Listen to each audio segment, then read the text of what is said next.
Next is Resolution Services. Thanks a lot for all you do. Lauren McNeil is the Director of Resolution Services. She's on her way up here.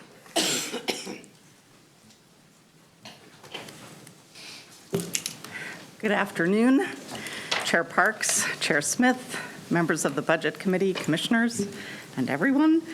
I'm very pleased to present to you our budget for next year. As you know, we are part of the interconnected web of creating safe, healthy, and secure communities by helping people resolve conflicts and build conflict resolution skills.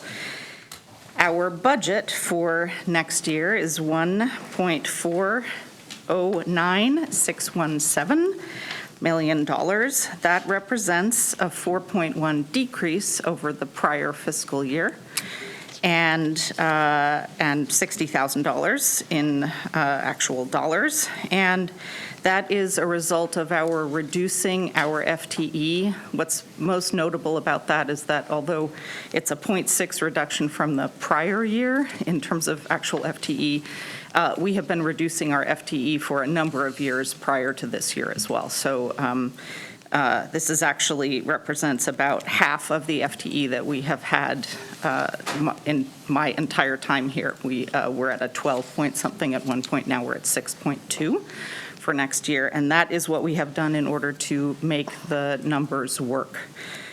You will see, on tab 14, page 5, is the summary. We have one line of business. And what you will see in addition to the FTE and overall proposed budget numbers is that the general fund support that we are requesting is $629,113. That is the 2% increase that we were allowed to maintain. And so there is a small increase in the general fund, but an overall decrease in our budget as we are proposing. And then I will ask you to turn to tab 14, page 7, which is the summary of our revenue and expenses. What's most notable on this page is the change column to the far right.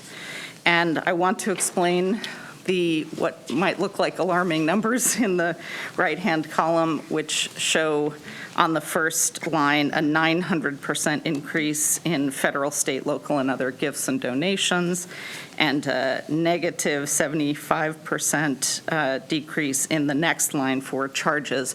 And what that represents actually is merely an accounting, a proper accounting for certain revenue sources being put where they belong, most notably the large amount, which was the amount we received from the state for our domestic relations, mediation, and conciliation services, was previously on the charges line, and it was moved to the federal and state revenue line. So that's what those numbers reflect, but you can see still overall that the revenue is, everything is down 4.1%. And that is my presentation overall, as we were asked to be brief, and I know you're headed to a break. So I am here to answer whatever questions you have about the services that we provide. Okay. I see no one with Mr. Cernat. What's the driving cost and the reduction of the materials and services expense? Thank you. We actually we were largely remote during the pandemic and remain that way, and so we had a lot fewer of the kinds of costs that we would have in the office, and that's basically it. We had less travel costs, we had less paper costs, and that was the reduction. And is the plan to maintain that indefinitely going forward? That is our plan. We do have some services that we are required to offer in person, and we will continue to do that, but we are able to, and clients wish for us to maintain many services remotely. Thank you. Mm-hmm. Okay, thank you very much. Mr. Savas, excuse me, Commissioner Savas. Yeah, so do you think your job's more effective, your work is more effective being remote versus in person? I mean, how's that working out? Thank you, For Commissioner. the type of work you do, I mean, it would seem as though it wouldn't be as effective, but I'm just curious. Yeah, thank you, Commissioner. We have had many discussions about this, both within our staff and with our colleagues throughout the state and the country during this period of time, how to effectively deliver our kinds of services. And really where we land is that there are pros and cons. So for example, relating a little bit to the comments of Director McMahon, we know we've seen an erosion in people's coping skills over this period of time. And so when we are already dealing with people with a lot of conflict, that matters. And actually, having people not physically in the same room tends to decrease their quick reactivity. We are also able to very effectively use the breakout rooms in Zoom if we need to have a consultation with one party to help them be able to regulate and come back into the room with the other person.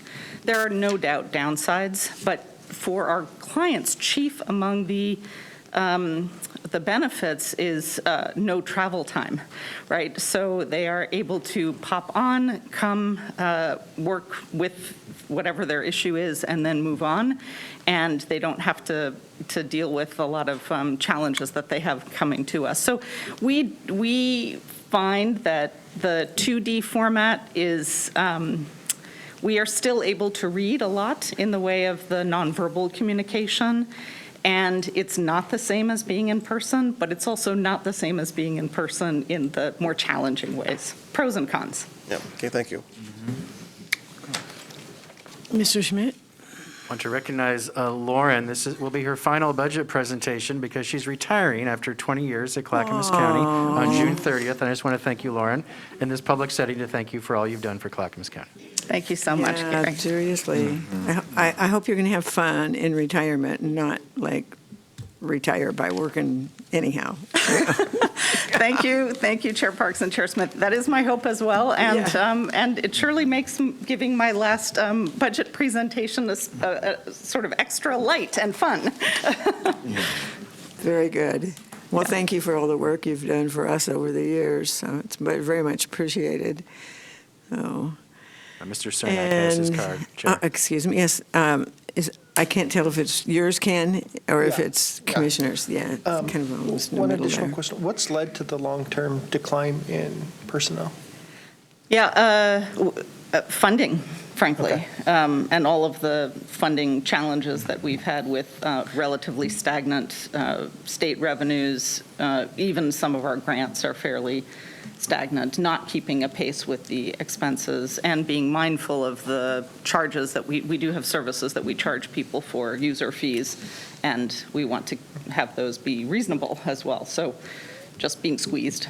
And how's demand for your services Demand, over the years? yeah, demand would continue to increase, and we serve as many as we can.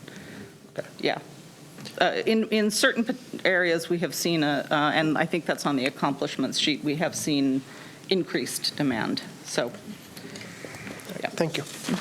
Yeah, thank you. Right, seeing no others, thank you very much for spending some of your last days with us. You know, so Thank you very much. Whenever Enjoy. that retirement date is, so wish you luck in the future. So thank you for being here today.